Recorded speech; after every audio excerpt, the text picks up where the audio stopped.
A very good evening. I'm Dati Lamba with the Wednesday night segment of South Asian news from all across on Vision of Asia.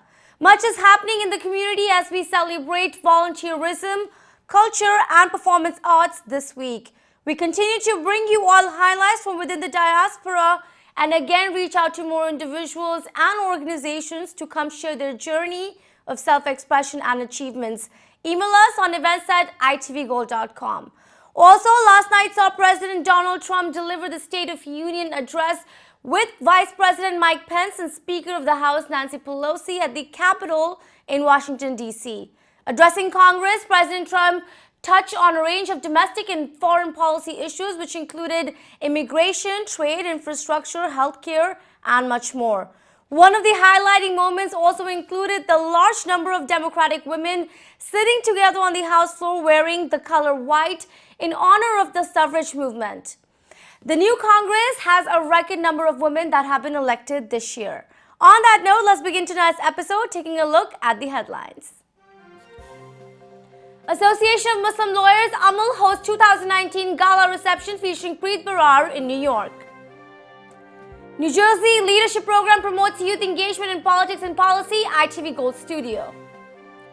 Up close and personal with Bijal Vohra from StyLush, Couture, Indian fashion and more. A lot on South Asian culture coming right after a short break. Stay with us on Vision of Asia, Voice of the Community. We'll be right back.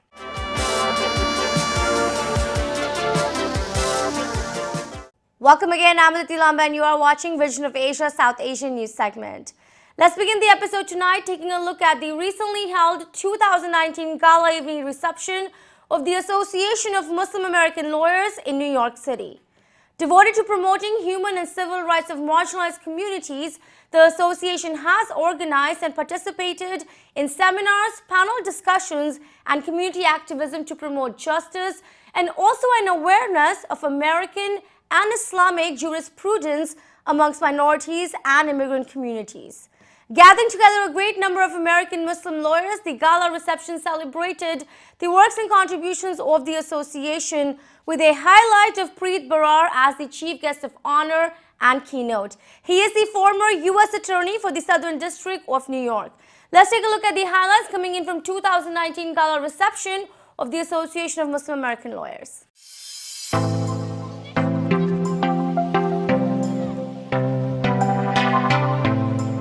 And I got a lot of naysayers who told me that I couldn't, that I shouldn't, that I wouldn't.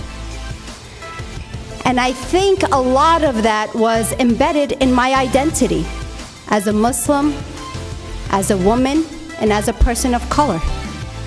The thing is that the naysayers didn't know that when you tell a Muslim, a person of color, and a woman that they can't do something, they're gonna do it.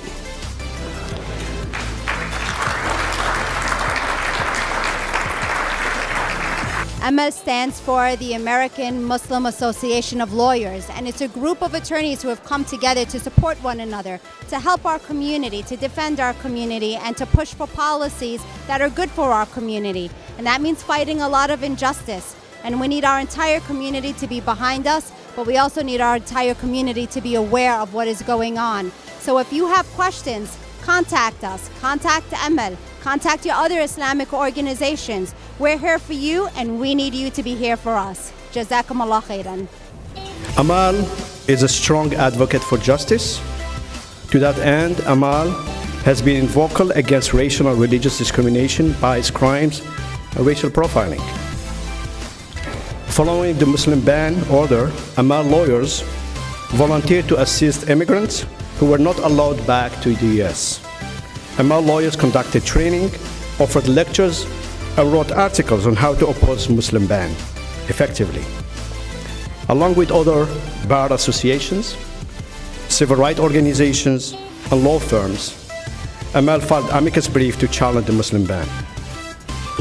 AMAL drafted legislation with public officials on various legal matters to strengthen the constitutional protection of minorities. Notably, AMAL led the coalition against the Henshaw proposed settlement in 2016, which was not favorable to the Muslim community and other minorities. And I think we need many of those events as professional organizations, Muslim professional organization, we need to really make sure we have more interaction, and we are a major contributor to this country. We are doctors, lawyers, and executives, and I think we the cream of the cream. And I'm really happy that we are organizing this event.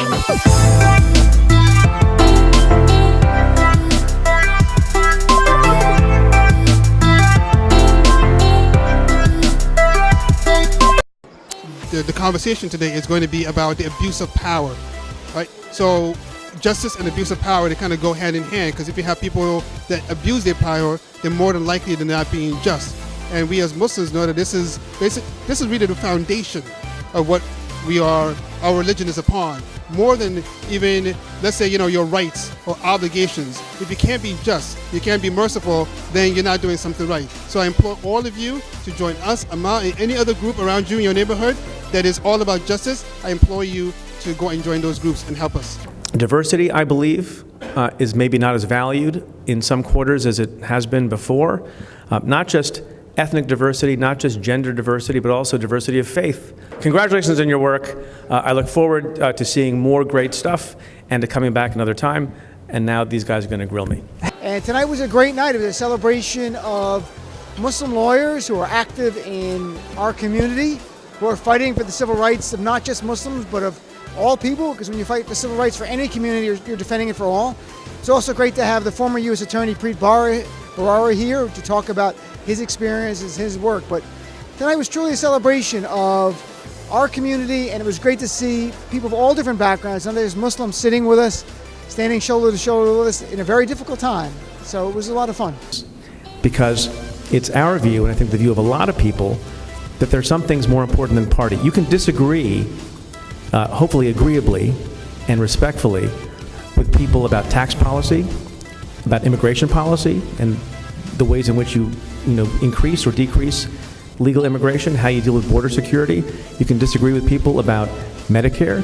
You can disagree with people about health care, about foreign policy, all sorts of things. But there's some things that come before all of that. And among those things are support for a free press, support for an independent judiciary, support for an independent law enforcement function, separation of politics from law enforcement, and among other things, decency and respectful dialogue between and among people who disagree with each other. I have been not only a member, but inspired by the work of many of the folks in this room. And I think the Muslim community is well served by the lawyers in their community. They've been standing up for the Constitution, they've been fighting for this community, and they've been trying to make sure that this community has a voice. Any case that involves public corruption and that involves an allegation and a potential trial against an elected official is a big deal. And we did a lot of that when I was U.S. Attorney and before, and they're still doing it now. Whether you're the state Senate Majority Leader or the Speaker of the Assembly, if you choose to investigate someone who's been elected to office and you're not careful about how you go about it, both in the investigation of it and in the prosecution of it, remember, those folks are not ordinary citizens. And even though it's the case, as I've said a couple times, no one is above the law, you need to be careful not to sort of undermine the will of the people. If someone was lawfully elected to a position, you have to be very, very cognizant of the fact that sometimes the mere opening of an investigation and the taking of actions in connection with your investigation may cause the electorate to have a particular view. It has a huge impact. And so there are, prudential guidelines, I think, at the Department of Justice, certainly, and I think hopefully at other prosecutors' offices, to take great care in what actions you take against a public official. We never took those on in a blasé way. The New Jersey Leadership Program is dedicated to increasing the presence of South Asian Americans' involvement in U.S. government and politics and public policy, addressing the needs of more South Asian voices and perspectives. Bringing forth the strength of having representation to make a substantial change, the program presents young South Asian Americans in high schools and college a platform to participate and interact with elected leaders, government officials, and much more. Talking to us more about the organization, its program, and the importance of South Asian American growing youth in politics, we have tonight our exclusive conversation coming in from executive board members from the New Jersey Leadership Program. Let's take a look. What should these students really look into when they are applying, according to you? Yeah, I mean, our applications have risen every year, so Right. it's a sign that it's something that students are passionate about, and with only 10 spots, we want to create an exclusive and engaged opportunity for them. So while we'd love to accept more, it's sort of like, how can we create the best experience? And so it's really important to us that we're looking for students who are open-minded and who are really passionate about potentially going into this field, or at least just learning about the field, Right. especially given the professional development workshops, the different networking opportunities, the exclusive access to things, including things like a West Wing tour or Yeah. meeting people from the Supreme Court. So it is kind of a high-level opportunity, and we want to make sure that we have the best youth to fit that. And who have worked with the New Jersey Leadership Program in order to sort of place all of these programs together? Having your connection with DC or having your connection with the mayor's or the governor's office here. How has all of that relationship developed for the program? Well, we have a relationship with the governor's office as well. We've actually had Congressman Frank Pallone help out as well with the program. Right. So all these different relationships in the state of New Jersey, they've helped us with the local and the regional side of it, which is where we want to be focusing on for the kids. Yeah, and I would also say, like, our advisory board and executive board, because we have such wide depth and breadth of experience, we do have a lot of contacts that we otherwise probably wouldn't be able to find. While we are discussing a lot about the program and the access and the benefits given, to the students, I would love for you to discuss any of the success stories of, where have these students been placed and what kind of opportunities do you think opens up with programs such as this, especially for, the youth that is in college. I would just only hope that could be very beneficial if they are trying to pursue that career, right? Correct. Yeah, we had a fellow, I think 3 years ago, who actually was interested and wanted to work in foreign services. Then they actually had the position and tried it out and said that's actually not what she wanted to do. And for us, we didn't see that as a failure. We saw that as a success story because it's all about exposure and about getting people into those spaces that they can't otherwise access. Right. But on the other hand, we've had a fellow who last summer worked in the governor's office, and now he's actually there as an elected party official who gets to make those kinds of decisions. So it kind of runs the gamut, like I said, with how students choose to move forward, but Right. having that opportunity is really important. So basically, like building sort of a think tank for these young South Asians, would you say that? Yeah, I mean, I think we're building a community, and we're building students who are engaged, and they're doing this intensive program together. They're spending Right. every Saturday together. They're spending 9 to 5, Monday through Friday in these different positions. So I think it is a collaborative effort, and they're able to bring all those experiences together and discuss what the next best steps are. Hannah, give me a little insight into Capstone's story, because this happens towards the end of the program, correct? And it has like a huge significance into the community. So tell us a little bit about it. Yeah, so students will finish up their fellowship with a capstone where they look at what affects the South Asian community and what issues they can tackle. So, for example, healthcare or the economy. And so this past year, fellows really worked on creating a resource with just guides of where people can go to find healthcare resources or things affecting the South Asian community. And then they brought it to the governor's office, and they worked with their digital media office to sort of disseminate that to the masses. So it's something that is tangible and concrete, and they really get to walk away feeling like they've not only learned something, but they've given back to their community as well. Give me a little insight into what kind of activities have these kids gone through in DC? So one of the big trips at the end of the program would be, last year was going to DC, this year's probably as well going into DC. Right. They were actually able to meet, and there's pictures with Kellyanne Conway at the White House. Wow. After which they went to the Supreme Court with Justice Roberts. They sat with the staff member for Justice Roberts as well. After which they went and had a tour of the West Wing as well. So, and congressional leaders in the Senate. So there's multiple different people that they ended up meeting in Washington, and that's something we'll carry on this year as well to expose these kids for. And then this year we were talking to Amit earlier on, Amit Jani, who's the president. We were talking to him last night actually, and he was telling us this year that the local levels also moved on, where he's getting calls from national, with a lot of kids applying to national and trying to get into DC as well for similar programs into DC at the national level, which is again the idea of what we want to do. We want to start them off at the local levels. If they want to be in the local levels, help with the local levels, and if they do want to pursue and go into DC, we set them up as well for those. So we are very happy and very excited that these kids are actually applying to Washington for these programs. You know, we are coming towards the end of the interview, but I would love for you to give an advice or a tip for, you know, young South Asians for 2019. There's so much to talk about this year and there's so much to express.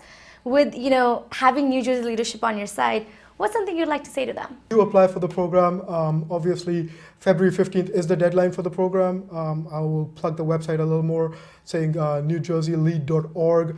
That would be the way to get your voices heard. The advice is to get yourselves out there, to make those connections, be it in the political realm, be it in other realms. We do networking events as well. And we mentioned Give Capsums and all these other programs that we do that built for getting these kids to a certain level, be it in any other field. Obviously, we want the political voice out there, but Hannah mentioned a certain case about a girl that actually did not go into the political field, but she did decide what she wanted to do, which is go into economics. And then based on that, she's going to be helpful for the program as well. So those are some of the things. Just get involved, have your voice heard, be out there, shake the right hands, and make the right connections. And I think also as students, they have a unique opportunity to pursue any of their interests and to be able to get exposure to all of them. So I do think that if they have any remote interest in government or politics or even South Asian representation, this is a great opportunity to really explore that in a way that's, it's only one summer and it's a really intensive program, but you walk away feeling like you didn't just learn about government and politics, but you learned about your own self, your leadership skills, you built up your network, and now you have all of these things in your pocket to guide you to success no matter where it is you decide to go.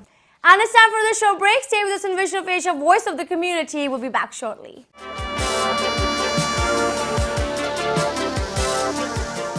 And welcome back. You are tuned into Vision of Asia, bringing you prime South Asian highlights from all across.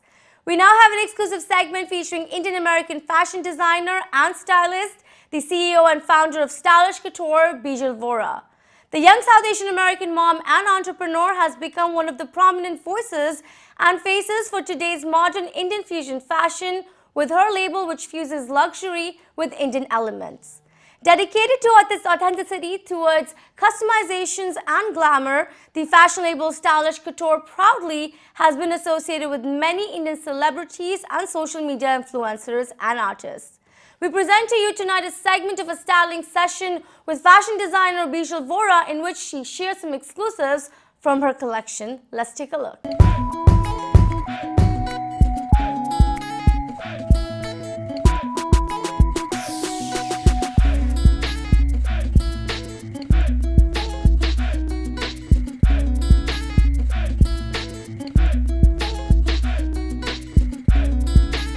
Bijal, your brand, StyLush Couture, has literally made its name in so many huge manner and ways in such a short time of period. Be it, you know, getting celebrity artists, featuring one of the most talented and popular stars, as well as, you know, really working with some, you know, social causes and all. You've really sort of amalgamated so many things of Indian fashion into this. So, starting this off, StyLush Couture is such a huge name, so trending, so new, so fresh. How has this whole journey been? And you know, with whatever love your company has gotten so far, how much bigger do you think this is going to get now? Oh, well, thank you so much for those kind words. I feel extremely blessed. Having been, you know, worked as a journalist, been on the runway, both behind the scenes, in front of the scenes, been a dance teacher, been in finance doing mergers and acquisitions. I feel like I've been in so many different industries, and I've learned so much from all those industries, which is why I've been able to approach the kind of people I have today. The fashion also speaks for itself. So when I make outfits for a certain clientele, I get to know them. I get to understand what they like and what they don't like. I get to hear out their personality. So it's really fun because we can create an outfit together that makes them feel beautiful. And is a piece of them. So, you know, so far everything has been going fantastic. And, you know, the last few years has been really hectic for my personal life because I've had a baby every year. But it's amazing to see how much more I'm doing, you know, even though there's another baby on the you know, horizon. So we just did a fashion show last year, and this year we're going to be doing a kids fashion show. So I'm also a mom blogger, and I've been giving advice to fellow moms or just people in general about certain things that can help them in their relationship, in their marriage. in their love life as well as just having children. Right. So one of the things I wanted to do this year was a kids fashion show. So I also make baby couture and kids couture, and I thought it'd be really fun to choose kids, you know, from the New York City area, because of course it'll be in New York City, and then dress them in StyLush couture and give them a little bit of confidence and having them walk a runway, and then just having them be a part of something that was really fun for them. So today we are here talking to you about what's trending this season, especially in the Indian festive season. We have some looks here from your collection, Bijal. So over to you. Tell our viewers, what am I wearing and everything else.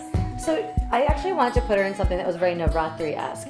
About 2 years ago, we made an outfit for a bridal client, and she wanted to put borders all around the entire lehenga. So we helped her choose the borders to fill up the beauty of the particular lehenga. So that's what this outfit is actually about. And you can be paired with white, as you see here, something that's sleeveless. It's really comfortable. The material's raw silk. Right. And you can pair it with a pencil skirt later in any color lehenga. So when we're designing things for clients, we want to make sure these pieces are something that's actually a staple in their closet, and they can see themselves mixing and matching.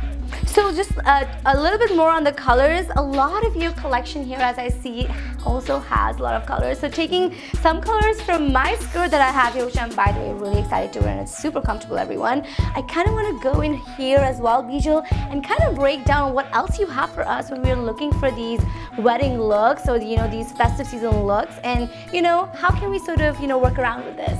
So one of the things that our brand really focuses on is how to use the pieces again and again. Right. And then still make the look different. Now looking at America's a melting pot. 85% of my clientele is actually marrying outside of the Indian race or the Pakistani or the South Asian race. Right. So I wanted to create pieces that people actually vision to wear to a gala, to a dinner, to a lounge in the city. So a lot of the pieces here allow you to do that. So one of my favorites that I recently designed is a brocade dress. Oh wow! And it's actually looked as a pencil skirt. It can be worn to a corporate event. It can be worn to a gala, and it can also be worn to a sangeet. So here's one piece. The material is really high quality. So this is the brocade that usually is being used on Indian blouses. I think this is really interesting because I can see a bunch of bridesmaids just totally wearing this with a lehenga. I think you can totally pull this off together. What else do you think you can combine this with? Because this is basically a crop top in a way, right? It is a crop top. So I've been seeing a lot of fashion in today's day where people are mixing t-shirts and button-down shirts, which we also do with lehengas. But I was like, why can't we have something that we actually feel in a mood that we want to express into our Indian fashion? So that's why I chose the word pataka to be the first word that we wanted, which means firecracker. But really, this can be customized to any word. It could be bagal, it could be jungle, it could be someone's name, but the embroidery is all hand done and really beautiful. So if you were to wear this to a sangeet, you can still express yourself and then still be part of, you know, the wedding attire that's required. Well, thank you so much for being with us and being our awesome stylist and fashion expert. And thank you, Darshini, for being with us and modeling a little bit for our ITV Go viewers.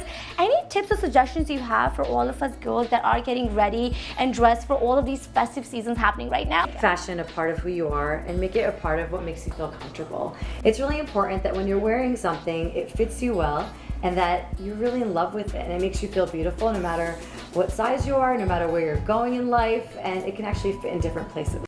Coming towards the end of the show, we also would like to give a shout out to StyLush Couture for its upcoming charity music event, Charmony 2019, on February 7th at the popular Chelsea Music Hall.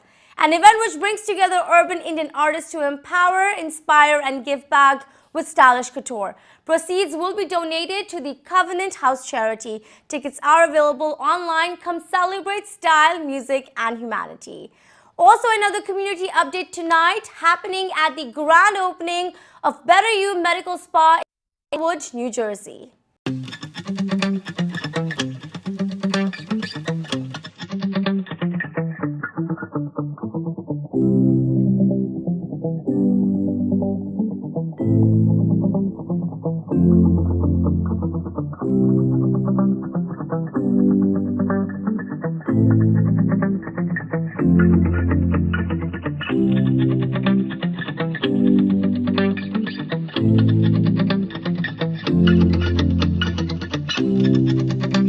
And this wraps up our segment of South Asian happenings for tonight. Do send us your suggestions to get your voices and organizations on our show. Write to us on events at itvgold.com or follow us on Facebook at itvgold. Remember, you can also now subscribe to our YouTube channel to watch many of our popular shows for free.